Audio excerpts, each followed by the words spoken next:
మీ అందరికీ వందనాలు తెలియజేస్తున్నా. మరి గత మాసం జూన్ నెల 21వ తేదీ దేవుడు మమ్మల్ని ఇక్కడ నటించాడు. ఆయన చక్కగా మీకు ఆత్మీయ ఆహారాన్ని అందించాడు. మేము మాట్లాడినా అందించింది ఎవరు? దేవుడు. హల్లెలూయా చెప్తామా? హల్లెలూయా. ఆయన చిత్తం లేకపోతే వాడు కూర్చోలేవు, నేను ఇక్కడ నిలబడ్డాను. ఎందుకంటే 24వ తేదీ ఖచ్చితంగా ఇక్కడికి వచ్చి తర్వాత 3వ రోజు 24వ తేదీ ఏం జరిగిందో మీకు తెలుసా? న్యూస్ చూసారా? ఎప్పుడన్నా మీరు చూసారా? వెనుజులా దేశంలో పెద్ద భూకంపం వచ్చింది. ఎక్కడ వచ్చింది? వెనుజులా దేశంలో. అక్కడ అనేక మంది చనిపోయారు, కొన్ని వేల మంది కనుమరుగైపోయారు. కాబట్టి ఒకవేళ అటువంటి స్థితి మనకి వస్తే మన పరిస్థితి. కాబట్టి దేవుడు మనల్ని నడిపించడం ద్వారా మనం అందరినీ ఇక్కడ కూడుకున్నాం. ఆయన చిత్తం లేని నీవు నేను ఇక్కడ చేరలేం.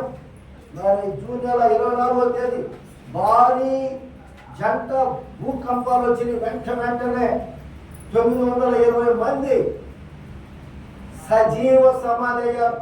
ఎంతమంది అమ్మా? 920 మంది. అదే భూకంపం మనకు వస్తే మన పరిస్థితి ఏంటి? 50 లక్షల మంది ఏమైపోయారో తెలియదు, ఆచూకీ లేదు.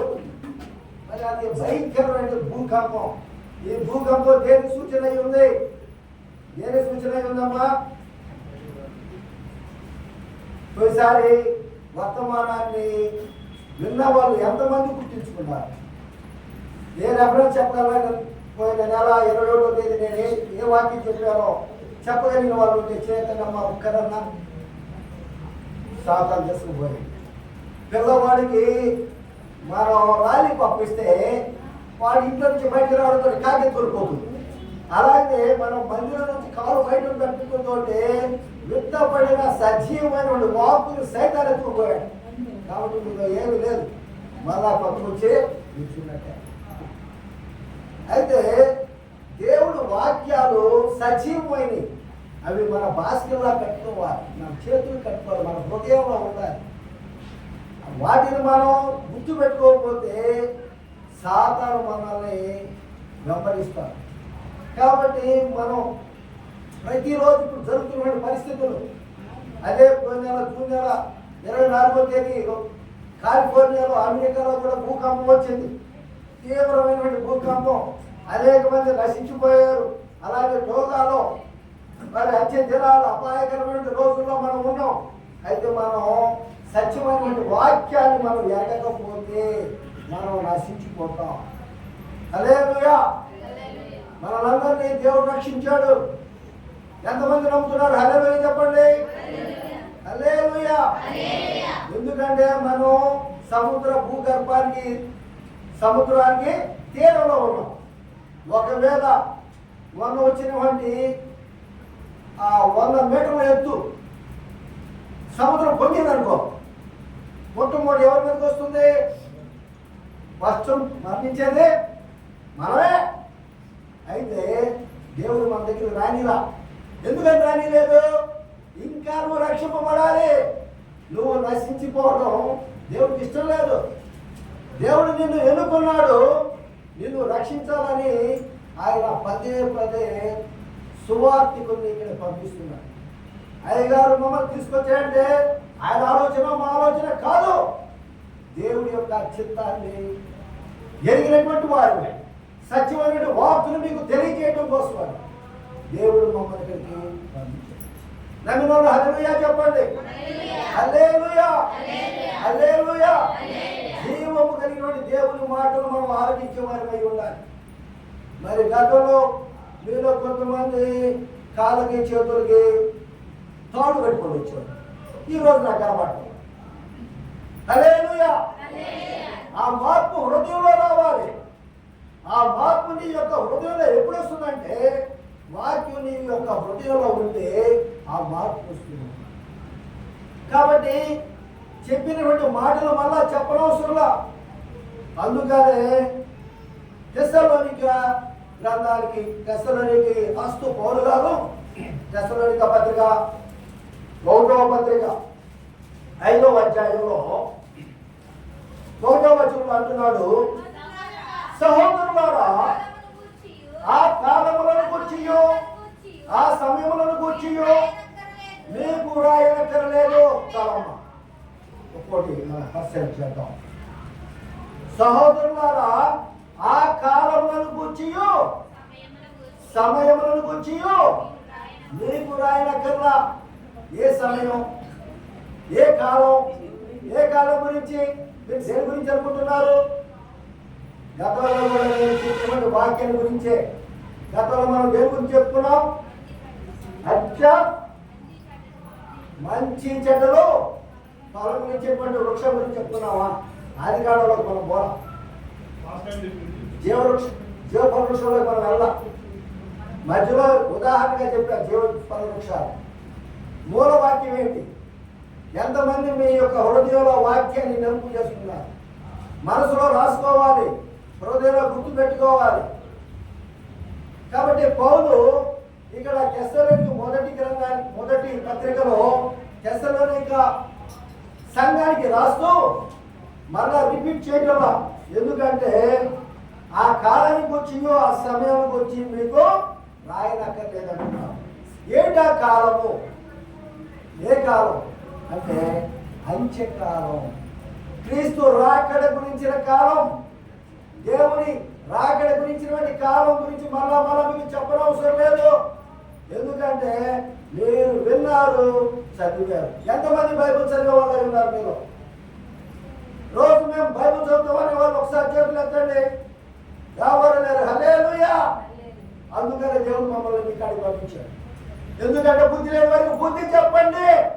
14వ వచనంలో అంటాడు, సహోదరులారా మేము మీకు బోధించున్నది ఏమనగా అక్రమముగా నడుచుకున్న వారికి బుద్ధి చెప్పుడి, ధైర్యము చెందిన వారికి ధైర్యపరచుడి, బలహీనులకు ఓత నీయుడి, అందరి ఎడల దీర్ఘ శాంతము గలవారయ్యుండుడి.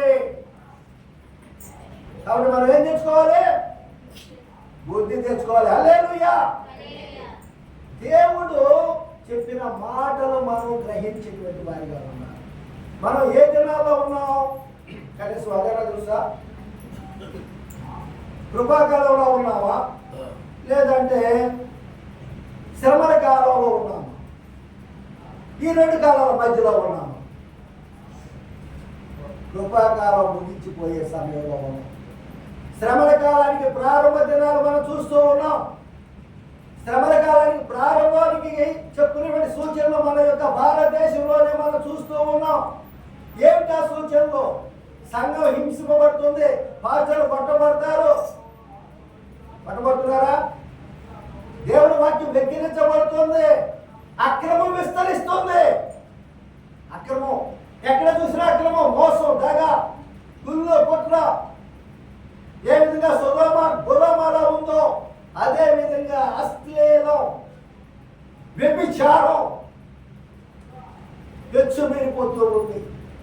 అంతేకాదు ప్రేమ చల్లారింది, కుటుంబాల్లో ప్రేమ లేదు. మన భారతదేశంలో మన ఎవరిలోనే మనం చూస్తున్నాం. యేసు ప్రభు హెచ్చరిస్తూ ఉన్నాడు. ఎంతగా హెచ్చరిస్తున్నా అంటే కనీసం ఇప్పుడైనా నువ్వు తెలుసుకో, నిన్ను నువ్వు రక్షించుకో. తను సిలువలో మరణించేటప్పుడు అమ్మ నా కొరకు ఏడవకండి, నీ కొరకు నీ బిడ్డల కొరకు. ఎవరి కోసం ఏడవాలి? మీరు రక్షింపబడాలి. ఎందుకంటే మీ కోసం ప్రాణం పెట్టినటువంటి ప్రభు చెప్తున్న మాట. నా కోసం అవసరంలా. ఎందుకంటే మరణం ఆయన బంధించలేదు, ఆయన 3వ దినాన్ని లేచేటువంటి వాడై ఉన్నాడు. కనుక మీకోసం ప్రాణం పెట్టాడు. కాబట్టి మీరు రక్షింపబడాలి. అయితే ఆ ఏడ్చి ఆడవాళ్ళు ఎవరైనా రక్షింపబడ్డారా? ఏమంటే అక్కడ ఉండేటువంటి ఏడ్చే వాళ్ళు మగవాళ్ళైనా ఆడవాళ్ళైనా ఎవరైనా రక్షింపబడ్డారా? ఎంతమంది రక్షింపబడ్డారు? ఎంతమంది రక్షింపబడ్డారు చెప్తారా? ఒకే ఒక్క వ్యక్తి రక్షింపబడ్డారు. ఎవరా వ్యక్తి? దొంగ దొంగ, ఆయన సిలువ వేయబడటం, ఆయన హింసించే వారిని క్షమించడం, ఆయన రక్తం కార్చడం చూసి మారు మనసు పొంది ఏమంటున్నాడు? నీ రాజ్యం వచ్చినప్పుడు నన్ను ముక్తి చేసుకో, జ్ఞాపకం చేసుకుంటున్నాడు. నేడు నీవు నాతో పాటు పరదేశంలో ఉంటామని ప్రభు హామీ ఇస్తున్నాడు. అంత రక్షణ నీకుందా? ఒకవేళ అదే సునామీ, అదే భూకంపం ఒకవేళ ఈ ప్రాంతంలో వస్తే నీ పరిస్థితి ఏంటి? ఇది శరీరం అనేటువంటిది అశాస్త్రమైనటువంటిది, శరీరం అనేటువంటిది, దానికి జీవం లేదు. సజీవమైనటువంటి ఆత్మ, నీ ఆత్మను నువ్వు రక్షించుకోవడానికి నువ్వు సిద్ధంగా ఉన్నావా? ఒకవేళ నువ్వు రక్షణ పొందకపోతే నిత్య నరకానికి పోతావు. రెండు మార్గాలు. ఒకటి సజీవుడైన దేవుని రాజ్యంలో ప్రవేశించడం, రెండవది నిత్య నరకాగ్నిలోకి. మేము సజీవమైన దేవుని రాజ్యంలో మేము ఉంటామనే వాళ్ళు ఒకసారి హల్లెలూయా చెప్పండి. హల్లెలూయా. స్వరంలో గంభీరత లేదు, హృదయం నుంచి రావాలి. హల్లెలూయా. ఎందుకు? శరీరం అశాస్త్రమైంది. నీ యొక్క ఏదైతే హృదయం ఉంటుందో ఆ హృదయంలో విశ్వసించాలి, అప్పుడు ఆత్మ రక్షింపబడుతుంది. ఆత్మకు మరణం లేదు. ఆత్మ మరణిస్తుందా? మరణించదు, అది వేదన చెందుతుంది. కనుక నువ్వు కాలం ఉండగానే దేవుని విశ్వసించాలి. కాబట్టి నీకు సమయం ఇచ్చాడు దేవుడు. కాబట్టి ఆదరణ నువ్వు పొందుకోవాలి అంటే నువ్వు ఏం చేయాలి అంటే విశ్వాసంతో దేవుని ప్రార్థించాలి, నమ్మాలి. అయితే ఉపేక్షించితే నువ్వు ఉపేక్షింపబడతావు. నువ్వు దేవుని విడిచిపెడితే దేవుడు నిన్ను విడిచిపెడతాడు. 4వ అధ్యాయం సార్ చూడండి, 4వ అధ్యాయం 7-8 చదవండి. 1 Thessalonians 4:7-8. పరిశుద్ధులకే దేవుడు మనల్ని పిలిచిన కానీ అపవిత్రులుగా ఉండటకు పిలవలేదు. హల్లెలూయా. ఎందుకు పిలిచాడు మనల్ని? పరిశుద్ధులుగా ఉండడానికి నిన్ను నన్ను పిలిచాడు. మీరు అపరిశుద్ధులుగా ఉండకూడదు. ఒకవేళ మీరు ఇంకా దేవుని ఎరువుగా అపరిశుద్ధమైన జీవితాన్ని మీరు పొందితే నిత్య నరకాగ్ని తప్పదు. కాబట్టి దేవుడు నీకు ఇంకా సమయం ఇచ్చి నిన్ను ఆలయానికి పిలిచాడు. ఎందుకు పిలిచాడు? పరిశుద్ధుడిగా ఉండటానికి. దొంగ పరిశుద్ధపరచబడ్డాడు, అందుకనే ఆయన తన రాజ్యము ఏదే ఉంటాడని దేవుడు ఆయన్ని రక్షణ అనుగ్రహించాడు. ఆ రక్షణ నీవు కావాలంటే నీవు పరిశుద్ధపరచబడాలి. అందుకోసమే దేవుడు నిన్ను పిలిచాడు. హల్లెలూయా. అయితే పిలుపుని నువ్వు ఉపేక్షిస్తే మనుషులు ఉపేక్షింపడు, కానీ నీకు తన పరిశుద్ధాత్మను అనుగ్రహించిన దేవుడిని ఉపేక్షిస్తున్నాడు. మనం ఉపేక్షించకూడదని దేవుడు మనకేం ఇచ్చాడు? పరిశుద్ధాత్మ దేవుడు ఇచ్చాడు. పరిశుద్ధాత్మ అంటే ఏదైనా గాయ, లేదా శక్తి, లేకపోతే ఏదైనా ఒంట్లోకి వచ్చేటువంటి ఇంకేదన్నా ఒక భ్రమ కాదు. ఆయన సజీవమైనటువంటి దేవుడు.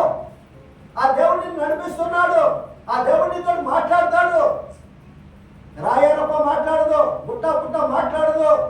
వాడి కనులు లేవు, కథలు లేవు. వాటిని నమ్ముకుంటే ఏమీ లేదు, అవి నిత్య నరకాగ్ని తీసుకెళ్తాయి. అయితే సజీవమైన దేవుడు నిన్ను పిలిచాడు. ఎందుకంటే నిన్ను ఏం చేయాలని కోరుకుంటున్నాడు? పవిత్రపరచాలని కోరుకుంటున్నాడు. కాబట్టి మనం పవిత్రపరచాలంటే, పవిత్రపరచబడాలంటే దేవుడిని మనం నమ్ముకునేటువంటి వారిగా మనం ఉండాలి. అలాగే అంటున్నాడు, మనం ఆయన ఆదరణ పొందేటువంటి వారిగా ఉండాలి, మెలకువ కలిగినటువంటి వారిగా మనం ఉండాలి. మత్తయి సువార్త సార్ మనం చూసినట్లయితే మత్తయి సువార్త 25వ అధ్యాయంలో 25వ అధ్యాయంలో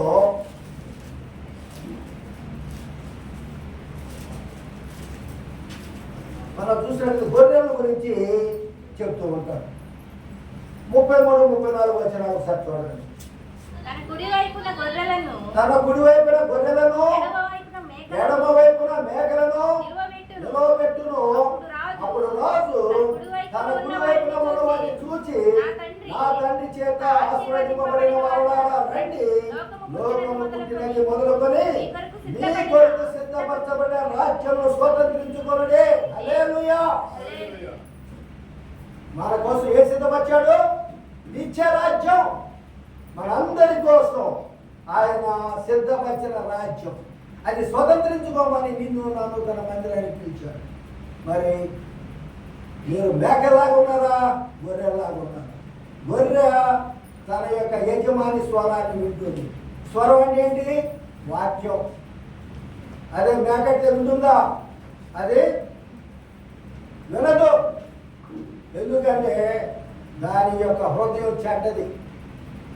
గొర్రెలాగా యజమాని అనుసరించదు, ఆయన స్వరాన్ని వినదు. మరి వినేవారిగా ఉన్నారా, వినని వారిగా మీరు ఉన్నారా?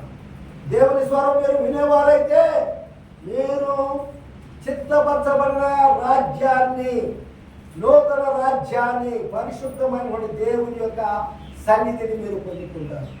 అలా కాని పక్షంలో మీరు విడవబడతారని తెలియజేస్తూ వాక్యం చెప్పబడుతుంది. కాబట్టి మనం మెలుగు కలిగి ఉండాలి. ఏ విధంగా అంటే బుద్ధి కలిగినటువంటి కన్నికల వలే ఉండాలి. గతం కూడా చెప్పా, బుద్ధి కలిగిన కన్నికలు నూనె దేంతో పోలికి చెప్పాను. నూనె అంటే ఏంటి? విశ్వాసం. నూనె అంటే ఏంటి? విశ్వాసం.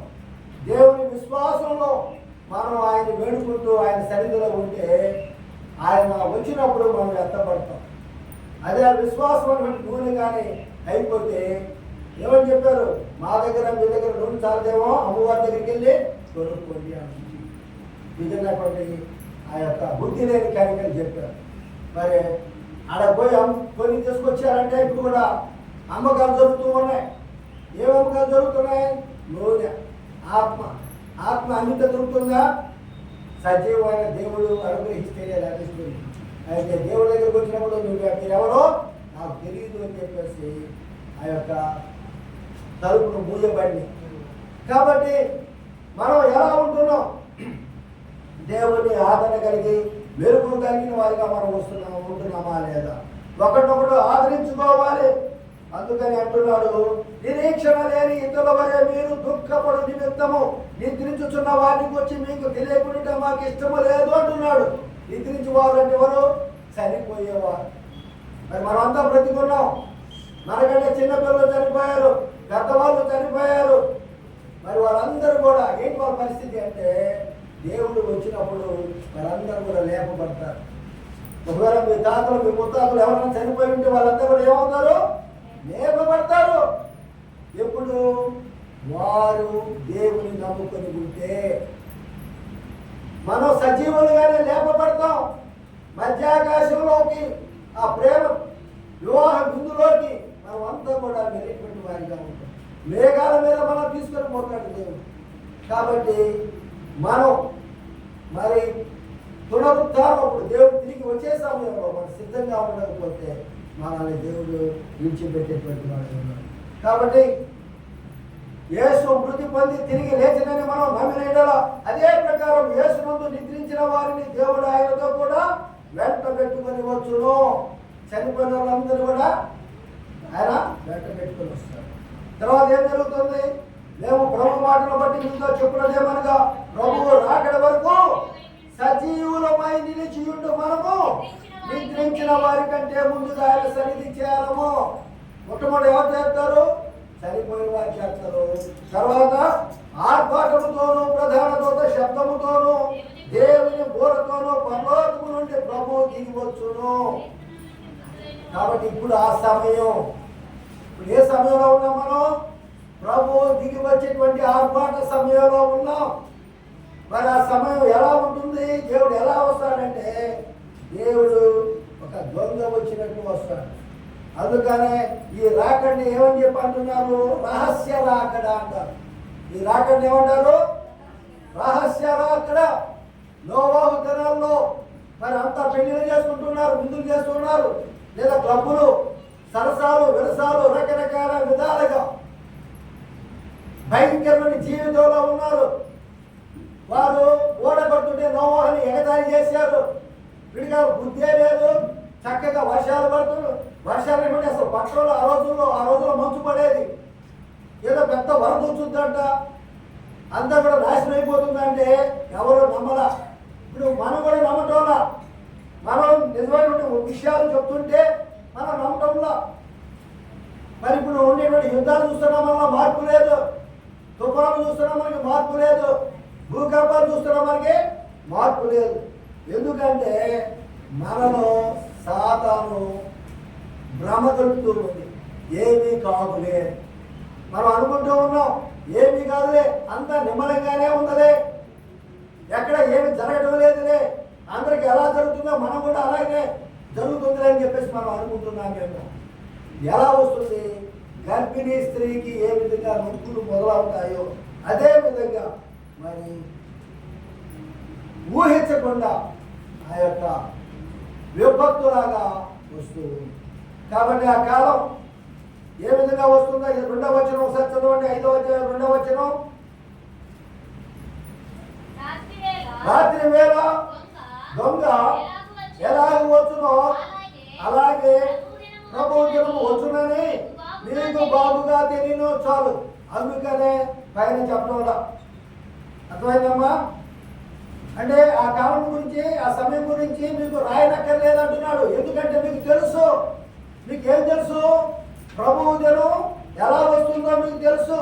ఒక దొంగ వచ్చినట్లు, ఏ మాత్రం అలికిడి లేకుండా అంతా నిర్మలంగా ఉన్నట్లే, ఏమి జరగనట్లే, అంతా కూడా చక్కగా ఉన్నట్లుగానే అనిపించే సమయంలోనే దేవుడు వస్తాడు. లోకంతా ఏమనుకుంటారు? నెమ్మదిగా ఉంది, భయమేమీ లేదని చెప్పుకొచ్చుండగా గర్భిణీ స్త్రీకి ప్రసవ వేదన వచ్చినట్లు వారికి అకస్మాత్తుగా నాశనము తటస్థించును కనుక వారెంత మాత్రం తప్పించుకోలేరు. కాబట్టి మరి ఇక్కడ సొదొమ గొమొర్రాలో ఏ విధంగా కందకాలు కురవబడియో అదే విధంగా ఇక్కడ కూడా గొప్ప విపత్తు రాబోతుంది. మరి సూర్యుడు ఎల్నినో పరిస్థితి మనం చూస్తున్నాం. వర్షాలు లేవు, కొన్ని చోట్ల నీటి కోసం చనిపోతున్నారు. ఆస్ట్రేలియాలో ఒక భాగంలో ఆహారం లేదు, నీరు లేదు, కరువులు సంభవిస్తూ ఉన్నాయి. తూర్పు ఆసియాలో అలాగే చైనా, తైవాన్ అనే ప్రాంతాల్లో మరి భయంకరమైన కరువు సంభవించింది. అలాగే మనకి పాకిస్తాన్లో కూడా యుద్ధం జరుగుతూ ఉంది. పాకిస్తాన్లో కూడా కరువు సంభవించింది. తూర్పు ఐరోపాలో రష్యా, ఉక్రెయిన్ అంతులేని యుద్ధం జరుగుతుంది. అనేక మంది చనిపోతూ ఉన్నారు. మిడిల్ ఈస్ట్లో మరి ఇజ్రాయెల్ రాజ్యం ఇరాన్ తోటి, హమాస్ తోటి, పాలస్తీనా తోటి యుద్ధం చేస్తూ ఉంది. కాబట్టి మనం ఏ కాలంలో ఉన్నామంటే దేవుని యొక్క రాకడ సమయంలో మనం ఉన్నాం. హల్లెలూయా, హల్లెలూయా. కాబట్టి ఆదరణ అనుగ్రహించేవాడు మన ప్రభు. 2 కొరింథీ 1వ అధ్యాయం 3-4 వచనాలు చదువుకుందాం. 1 కొరింథీ కొరింథీయులకు రాసిన 2వ పత్రిక 2వ పత్రిక 1వ అధ్యాయం 3-4 వచనాలు. సార్ నాతో పాటు పలకండి. కనికరము చూపు తండ్రి. సార్ పలకాలందరూ సార్, ఎందుకంటే మీరు వాక్యాన్ని మర్చిపోతున్నారు. నోటితో పలికింది కనీసం హృదయంలో గుర్తుంటుందని నా యొక్క ఆశ. సార్ అందరికి నోటిచ్చారు దేవుడు. అందరూ హల్లెలూయా చెప్పండి. ఇంకా కొంతమంది చెప్తారు హల్లెలూయా, హల్లెలూయా, హల్లెలూయా. సార్ నాతో పాటు నోరు ఉన్న వాళ్ళందరూ పలకండి. నోరు నిద్ర పలకండి. ఉందా అందరికి నోరు? నోరు ఉంటే పలకండి. కనికరము చూపు తండ్రి. సమస్తమైన ఆదరణను అనుగ్రహించు దేవుడు మన ప్రభువైన యేసుక్రీస్తు తండ్రియునైన దేవుడు స్తుతింపబడును గాక. దేవుడు మమ్మును ఏ ఆదరణతో ఆదరించుచున్నాడో ఆ ఆదరణతో ఎట్టి శ్రమలలో ఉన్న వారినైనను ఆదరించుట ఆదరించుటకు శక్తిగా మగునట్లు ఆయన మా శ్రమ అంతటిలో మమ్ము ఆదరించుచున్నాడు. హల్లెలూయా. మనల్ని ఏం చేస్తున్నాడు? ఆదరిస్తున్నాడు. నీకు ఎటువంటి శ్రమలు ఉన్నాయి, ఆర్థిక ఇబ్బందులు ఉన్నాయి, శారీరక సమస్యలు ఉన్నాయి, సామాజిక సమస్యలు ఉన్నాయి, ఎటువంటి కష్టాలు ఉండినా దేవుడిని ఏం చేస్తున్నాడు? ఆదరిస్తున్నాడు. ఏం లేదు, సమస్య ఉంది, కరోనా సమస్య విజృంభిస్తుంది. విశాఖపట్నంలో కరోనా కేసులు స్టార్ట్ అయ్యాయి. పోయినసారి కరోనాలో మనల్ని తప్పించాడు దేవుడు. చిన్నపిల్లలు చచ్చిపోయారు. వాళ్ళ శవాన్ని కనీసం చూడటానికి కూడా తల్లిదండ్రులు రాలా, పిల్లలు కూడా రాలా. నా స్నేహితుడు ఒక ఆయన ఉన్నాడు. ఆయన కరోనాలో చనిపోతే వాళ్ళ అమ్మ నాన్న కూడా చనిపోయారు. ఆయన కూడా నా వయసే. వాళ్ళ అన్నలకి అక్కలకి ఫోన్ చేస్తే, అమ్మో మా ప్రాణాల మీద ఆశ ఉందయ్యా, నేను అక్కడ వచ్చాను. అదే నువ్వు చూడు అంటే అక్కడ హాస్పిటల్కి లెటర్ రాసిస్తే కానీ ఆ యొక్క శవాన్ని పోర్చడో కాల్చడో చేయదు. కనీసం ఆ శవాన్ని దహన సంస్కారాలు జరిగించడానికి కూడా ఎవడు రాలా, చూడటానికి కూడా రాలా. ఎందుకంటే ప్రాణ భయం. హల్లెలూయా. అంత ప్రాణ భయం నుంచి దేవుడు నిన్ను రక్షించాడు. ఎందుకంటే ఇందాక మనం వాక్యంలో చెప్తున్నాం, ఎందుకోసం రక్షించాడు మనల్ని చెప్పడంతో వాక్యం మర్చిపోతున్నారు. అందుకని మీ చాలా పరిచిస్తున్నా. మననైనా ఎన్నిక చేసుకున్నాడు, మనల్ని పరిశుద్ధపరచడానికి ఆయన మనల్ని పిలిచాడు. ఎందు నిమిత్తం మనల్ని పిలిచాడు? ఎవరితో చెప్పాలి? ఎందు నిమిత్తం మీరు చర్చికి వచ్చారు? గట్టిగా పరిశుద్ధపరచడానికి. హల్లెలూయా. నోటి నుంచి మాట్లాడటంలా సాధారణ బాగా ప్రభావం చూపిస్తుంది. నోరు పెకలింటి వల్ల చెప్పాలా. ఎన్నుకున్న వారిని సైతం పడవేయడానికి సింహంలాగా గర్జిస్తూ తిరుగుతుందంట సైతం. హల్లెలూయా. అయితే మనల్ని కరోనా సింహం ఏం చేయలేకపోయింది. మరి ఇప్పుడు ఎల్లినని సింహం వచ్చింది. నిన్నో ధర్మం చేసి గుర్తు బాగలేదు కాబట్టి జాగ్రత్తగా వినండి. నా పేరేం పేరు? నిన్నో. దాని సమస్య ఏంటి? పసిఫిక్ మహాసముద్రం జలం అంతా వేడెక్కిపోయింది. ఆ ఉష్ణ గాలులు ఉన్నాయి చూసావా, అవి మనకి ఈశాన్య వైపు ప్రయాణం చేస్తూ ఉన్నాయి. మనకు వచ్చినటువంటి ఈశాన్య ఋతుపవనాలు ఆవిరైపోతున్నాయి. మేఘాలు ఏమి నిలవటంలా, వర్షం కురిపించేటువంటి సూచనలు లేవు. కొన్ని వేల కిలోమీటర్లు వచ్చినటువంటి మేఘాలు సైతం అదృశ్యమైపోయినాయి. కారణం ఏంటంటే పసిఫిక్ మహాసముద్రంలో ఏర్పడినటువంటి ఉష్ణ గాలులు. సముద్రాలు వేడెక్కిపోయింది. మనం కొద్ది నెలల క్రితం చూస్తే మన సముద్రం దాదాపు ఒక 12 దూరం ఏడో కనబడింది. అది ఈరోజు చూస్తే మళ్ళా ముందుకు వచ్చేసి. కారణం ఏంటి? దేవుని యొక్క హెచ్చరిక. ఇప్పటికైనా నువ్వు మారు మనసు పొంది దేవుని నమ్మకపోతే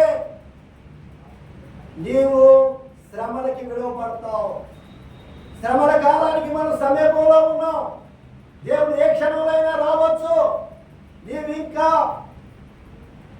అపనమ్మకంతో దేవుని విశ్వసించకుండా ఉంటే కనీసం ఇప్పుడైనా నువ్వు విశ్వసించు. మరి ఏ క్షణం ఏం జరుగుతుందో తెలియదు. అక్కడంతా బ్రహ్మాండంగా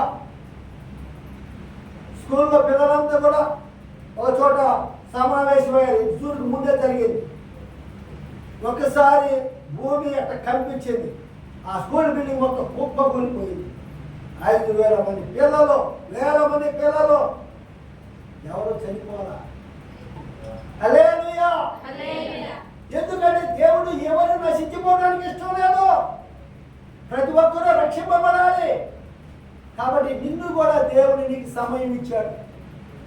ఎందుకంటే ఇప్పటికైనా నువ్వు మారుతామని, ఇప్పటికైనా కళ్ళు తెచ్చి నిజమైన దేవుడిని నువ్వు చూస్తామని. కాబట్టి మనం దేవుని వైపు తిరిగేటువంటి వారిగా, ఆయన చూసేటువంటి వారిగా ఉండాలి. దానియేలు గ్రంథం 2వ అధ్యాయం 21వ వచనం చూద్దామా? దానియేలు గ్రంథం 2వ అధ్యాయం 21వ వచనం. తీసిన వాళ్ళు చదవండి. దానియేలు గ్రంథం 21వ అధ్యాయం 2వ వచనం. సార్ అందరూ పలుకుతారా? 21 చెప్పింది. దానియేలు గ్రంథం 2వ అధ్యాయం 21వ వచనం. 2వ అధ్యాయం 21వ వచనం. ఒక వచనమే అందరూ పలకండి. ఆయన కాలములను గట్టిగా పలకాలి అందరూ పలకటం. ఆయన కాలములను సమయములను మార్చువాడై ఉండి రాజులను త్రోసివేయుచు నియమించుచు ఉన్నవాడును వివేకులకు వివేకమును జ్ఞానులకు జ్ఞానమును అనుగ్రహించువాడునై ఉన్నాడు. హల్లెలూయా. చూసారా, ఆయన కాలాన్ని సమయాన్ని కూడా మార్చివేసేవాడు. కాబట్టి ఇప్పుడు ఈ కాలం ఆయన క్షణాల్లో మార్చివేయగలడు. కాలము సమయము గమనం అంతా కూడా ఆయన అధీనం అయి ఉంది. ఆయనకు అసాధ్యమైనటువంటిది లేదు. ఈ సృష్టి ప్రారంభం ఎప్పుడైందో కాలం కూడా అప్పుడు ప్రారంభమైంది. కాబట్టి సర్వాధిపతి అయినటువంటి దేవుడిని నిన్ను హెచ్చరిస్తూ ఉన్నాడు. కాబట్టి నీకు ఇంకా సమయం ఇస్తున్నాడు. ఎందుకంటే నీవు నశించిపోవడానికి ఇష్టం లేదు. అందుకని ఇక్కడ మరి 1వ తెస్సలోనికీయులకు రాస్తూ పౌలు గారు అంటున్నారు, సహోదరులారా, కాలంలోకి వచ్చియో సమయంలోకి వచ్చియో మీకు రాయనక్కర్లేదు అంటున్నాడు. ఎందుకంటే అది ఎవరి చేతిలో ఉంది? ఎవరి చేతిలో ఉంది? దేవుని చేతిలో ఉంది. దానికి సంబంధించి మనం మత్తయి సువార్త 25వ అధ్యాయంలో చెప్తాడు. దీని చదవడం అవసరం లేదు. తర్వాత దానిలోకి వెళ్దాం. అపోస్తలుల కార్యాలు 2వ అధ్యాయం 2:20 గురించి మనం చూసుకున్నాం. ఎందుకంటే కాలం గురించి మనం చెప్పుకుంటున్నాం కాబట్టి మనం అపోస్తలుల కార్యాలు 2వ అధ్యాయం 20వ వచనం. 2వ అధ్యాయం 20వ వచనం తీసారా అందరూ? 20వ వచనం. ప్రభు ప్రత్యక్షమగు ఆ మహాదినము రాకమునకు సూర్యుడు చీకటిగాను చంద్రుడు రక్తముగాను మారుదురు. అప్పుడు ప్రభు నామమును బట్టి ప్రార్థన చేయు వారందరూ రక్షణ పొందుదురు అని దేవుడు చెబుతున్నాడు. హల్లెలూయా. మీరు విన్నారో లేదో నాకు తెలియదు కానీ విశాఖపట్నంలో సముద్రం ఎరుపు రంగులకు మారింది. విన్నారా మీరు ఎవరైనా? ఇదంతా కూడా దేవుని యొక్క సూచన. ఒక రోజంతా సూర్యుడు నల్లగా మారిపోయాడు ఒక ప్రాంతంలో. ఇక ఈ మధ్య మనకి కొన్ని అదృశ్య శక్తులు కదిలిపబడటం మనం చూస్తున్నాం ఆకాశంలో. అది ఆస్ట్రానమీ తెలిసిన వాళ్ళు తెలుసుకుంటారు. ఈ గ్రహాల కూటమంతా కూడా దూరంగా జరిగిపోతూ ఉంది. సూర్యుడు రాబోయే కాలంలో ఉండడు. సూర్యుడు ఏం ఏర్పడింది? బ్లాక్ హోల్ అంటారు. విన్నారా దాని గురించి? Black hole. ఈ గ్రహాలన్నీ కూడా చుట్టూ భూమి ఇవన్నీ కూడా అది ఆకర్షించుకుంటుంది. ఇప్పుడు ఉండేటువంటి మన యొక్క సూర్య కూటమైనటువంటి ఏది ఉండదో మొత్తం నశించిపోతుంది. కాబట్టి ఈ భూమి ఏమి ఉండవని చెప్పి సైంటిస్టులు చెప్తున్నారు. ఇవంతా కూడా బైబిల్లో చెప్పినట్టు చాపలాగా చుట్టివేయబడుతుంది. భూమి, చంద్రుడు, నక్షత్రాలు మొత్తం నశించిపోతాయి కానీ నా యొక్క మాట నశించదు అంటున్నారు. ఈ భూమి కూడా ఎక్కువ కాలం ఉండదు. అందుకని మనోళ్ళు ఏం చేస్తున్నారు? చంద్రమండలం వెళ్ళి అక్కడ ఫ్లాట్లు ఏర్పాటు చేసి ఇప్పుడే మొదలు పెట్టేశారు. అక్కడ ప్రయాణాన్ని అక్కడ ఇల్లు ఏర్పాటు చేసుకున్నాం. రాబోయేటువంటి 50 సంవత్సరాలు ఎక్కడ భూమి అనేటువంటిది కనబడదు భూమి మీద. ఎందుకంటే భయంకరంగా అగాధ జలాలన్నీ కూడా భూమిని చుట్టూ వేసుకుంటున్నాయి. భూమికి స్థానం లేదు. దేవుని యొక్క ఉగ్రత భూమి మీద ఉంది. అందువలన భూమి అనేటువంటిది నశించిపోయే పరిస్థితిలో ఉంది. ఒకవేళ ఇంకా కేవలం 5-6 సంవత్సరాల తర్వాత ఇదే ఉష్ణోగ్రతగా ఉంటే మీరు ఐస్ క్రీమ్ తినాలి అంటే ఏసీ ఉంది కదా, ఏసీ ఆన్ చేయాలి. ఏసీలో తినాలన్నా కాయలు పడిపోతుందంట. ఏంటిది? ఐస్ క్రీమ్ అంత వేడిగా ఉంటుంది. ఇప్పుడు ఇటువంటి ఏసీలు కొన్ని 45 డిగ్రీలు కూడా పనిచేయటంలో పాడైపోతున్నాయి, కూల్ చేయలేకపోతున్నాయి. కారణం ఏంటంటే ఉష్ణోగ్రతలు అంత భయంకరంగా వేడెక్కుతున్నాయి. బైబిల్లోనే ఒక చోట చెప్తున్నాడు, సూర్యుడికి ఆ మనుషుల్ని కాల్చడానికి అధికారం దేవుడు ఇచ్చాడు. ఎందుకంటే వాళ్ళ పాపాన్ని వారు గ్రహించలేకపోతున్నారు. నేను దేవుడిని, నేను యెహోవాని మీరు తెలుసుకోండి అని చెప్పేసి ఆయన లేఖనాల్లో తెలియజేస్తూ ఉన్నారు. కాబట్టి లోకులు నెమ్మదిగా ఉన్నది, భయమేమీ లేదని చెప్పుకొనుచుండగా గర్భిణీ స్త్రీకి ప్రసవ వేదన వచ్చినట్లు వారికి అకస్మాత్తుగా నాశనము తటస్థించును. ఎలా వస్తుంది? అకస్మాత్తుగా వస్తుంది. ముందుగానే కాకపోయినా 2-3 రోజులు తెలుసుదమ్మా ఎప్పుడు జరుగుతుందో హాస్పిటల్ సెలెక్ట్ చేసుకోవడానికి తెలియదు. తెలుసుదా ఎవరికైనా? తెలీదు. మనం వాళ్ళకి తీసుకెళ్తే ఇంకా నెలలు నిండకుండానే వాళ్ళు డబ్బుల కోసం ఏం చేయాలి? ఆపరేషన్ చేయాలంటారు, లేదా బెడ్ అడ్డం తిరిగిందా అంటారు, పట్టణం కోసం బయటికే చేస్తున్నారు. మరి ప్రాణం పోవడం ఎవరికైనా తెలుసా? ఎవరికి తెలియదు. ఏ క్షణం మన ప్రాణం పోతుందో తెలీదు. కాబట్టి ప్రాణం ఉండగానే మనం దేవుణ్ణి మనం నమ్ముకునేటువంటి వారిగా మనం ఉండగాలని తెలియజేస్తూ ఉన్నాం. అలాగే యెషయా గ్రంథం 48:22 ఒకసారి చూడండి. యెషయా గ్రంథం 48:22 నాతో పాటు పలుకుతారా? దుష్టులకు నెమ్మది ఉండదని యెహోవా సెలవిచ్చుచున్నాడు. సరే పలకండి. దుష్టులకు నెమ్మది ఉండదని యెహోవా సెలవిచ్చుచున్నాడు. మరి మనల్ని దేవుడు ఎందుకు పిలిచాడు? పరిశుద్ధులు చేయటం.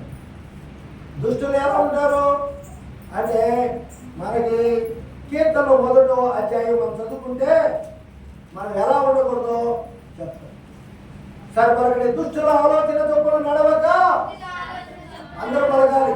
దుష్టుల ఆలోచన చొప్పున నడవక, పాపుల మార్గమున నిలువక, అపహాసకులు కూర్చొని చోటున కూర్చుండక, యెహోవా ధర్మశాస్త్రమునందు ఆనందించుచు దివారాత్రము దానిని ధ్యానించువాడు ధన్యుడు. నేను ఉదయాన్నే లేచి ఒకసారి 3కి ఎటువంటి పరిస్థితుల్లో 4:30కి లేచి 6 గంటల వరకు బైబిల్ చదువుకుంటా. సాయంత్రం కూడా చదువుకుంటూ ఉంటా. ఎప్పుడైనా ఈవినింగ్ పనిపడినా ఉదయకాలపు ప్రార్థన ఆగదు. ప్రతిరోజు బైబిల్ చదవాలి. బైబిల్ చదవకపోతే మనలో దేవుడు ఉండడు. ఎందుకని? వాక్యమే దేవుడై ఉన్నాడు. ఆది యందు వాక్యము ఉండెను, వాక్యము దేవుని యందు ఉండెను, వాక్యమే దేవుడై ఉండెను. కాబట్టి ఆ వాక్యాన్ని నువ్వు కలిగి లేకపోతే నీవు దుష్టత్వాన్ని పొందుతావు. ఆ దుష్టుడు నిన్ను ప్రభావితుడిని చేస్తాడు. కాబట్టి మన వాక్యాన్ని మనం వినేటువంటి వారిగా, మన దేవుని అనుసరించేటువంటి వారిగా మనం ఉండాలి. అలాగే ఇర్మియా గ్రంథం ఒకటి చెప్పుకొని మన సమయం ఉంది కాబట్టి ముగించుకుందాం. ఇర్మియా గ్రంథం 6:14 సమాధానము లేని సమయమున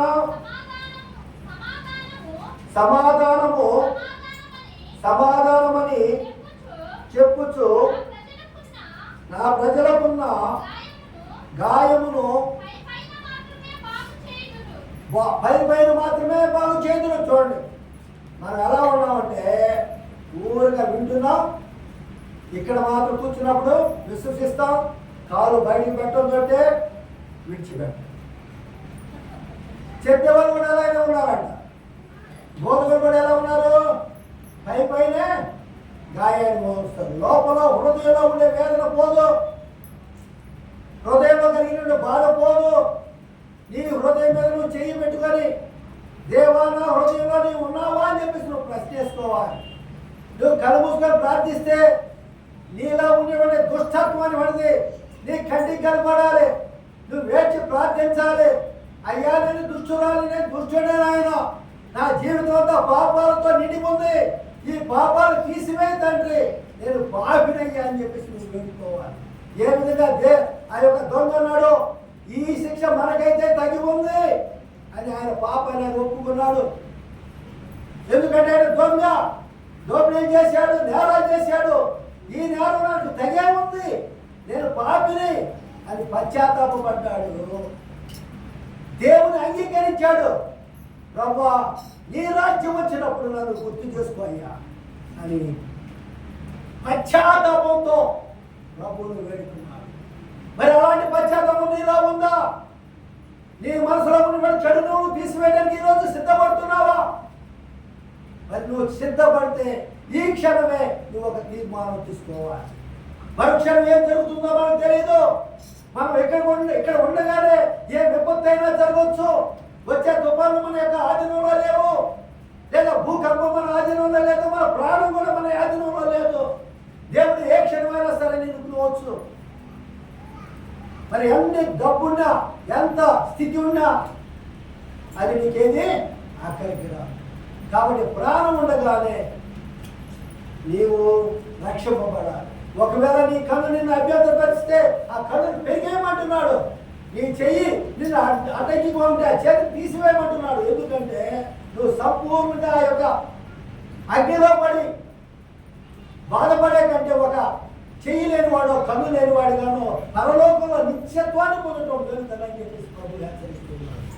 కాబట్టి మీకు అభ్యంతరకరమైన ప్రతి విషయాన్ని, ప్రతి సంఘటనని, ప్రతిదాన్ని మీలో తీసివేసుకొని దేవుని ఎడల నమ్మకస్తులై ఉండి ఆయన విశ్వసించమని వాక్యాన్ని హెచ్చరిస్తూ, మరి దేవుడు నాకు ఇచ్చినటువంటి ఈ యొక్క అవకాశం అక్రమంగా నడుచుకుని వారికి బుద్ధి చెప్పుడి, ధైర్యము చెడిన వారికి ధైర్యపరచుడి, బలహీనులకు ఊతనీయుడి, అందరి ఎడల దీర్ఘ శాంతము గలవారయుడి అని చెప్పేసి హెచ్చరించమని.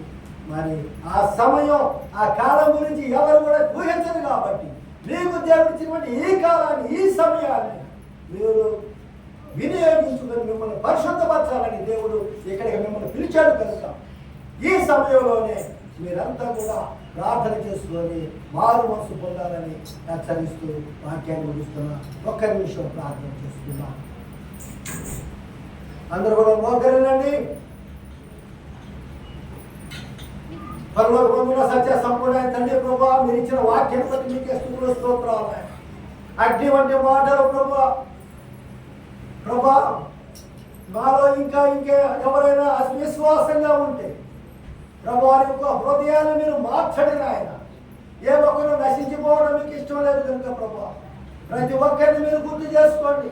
పసిబిడ్డలు ప్రభు, యవనస్తులు మీ మీద ప్రభు విశ్వాసంతో వచ్చారు నాయన. వారి యొక్క హృదయాన్ని మీరు మార్చండి. వారి హృదయాలు కఠినమై ఉంటే ప్రభు వారికి మెత్తడి హృదయాన్ని దయచేయండి నాయన. రాబోయేటువంటి విపత్తులు, ప్రపంచంలో జరుగుతున్నటువంటి వినాశనకరమైన సంఘటనలు మీ రాకను సూచిస్తూ ఉన్నాయి ప్రభు. ఇంకా మేము వెరగకపోతే ఆ నిత్య నరకాగ్నిలో మా యొక్క ఆత్మ అల్లాడుతుంది నాయన ప్రభా. నరకాగ్నికి వెళ్ళేటువంటి వారికి కాకుండా ప్రభా ఏ ఒక్కరు నశించిపోవడం మీకు ఇష్టం లేదు కనుక ఇక్కడ ఉండేటువంటి ప్రతి ఒక్కరిని పేరు మీద మీరు గుర్తు చేసుకోండి. వారి కుటుంబాన్ని గుర్తు చేసుకోండి. వారి మీద మీ యొక్క ఆత్మను కుమ్మరించండి ప్రభువా. ఏ ఒక్కరు నశించిపోకూడదు తండ్రి ప్రభా. మీకే స్తుతులు స్తోత్రాలు ఆయన ప్రభా. అనేక విపత్తులు జరుగుతున్నాయి, తుఫాను వస్తున్నాయి ప్రభా. అలాగనే ఇక్కడ ఒకవేళ ఏదైనా తుఫాను వస్తే, ఒకవేళ ఇక్కడ ప్రభా ఏదైనా ఒక భూకంపం సంభవిస్తే ఈ బిడ్డలంతా నశించిపోతారయ్యా ప్రభా. కనికరమైన దేవా, మరి యొక్క హృదయాన్ని మార్చండి నాయన. సత్యాన్ని గ్రహించినటువంటి హృదయాన్ని వారికి అనుగ్రహించమని ప్రభా. నా రక్షకుడు యేసుక్రీస్తు నామమున మిక్కిలిగా ప్రార్థించి అడిగి పెట్టుకుంటున్నాం తండ్రి. ఆమేన్.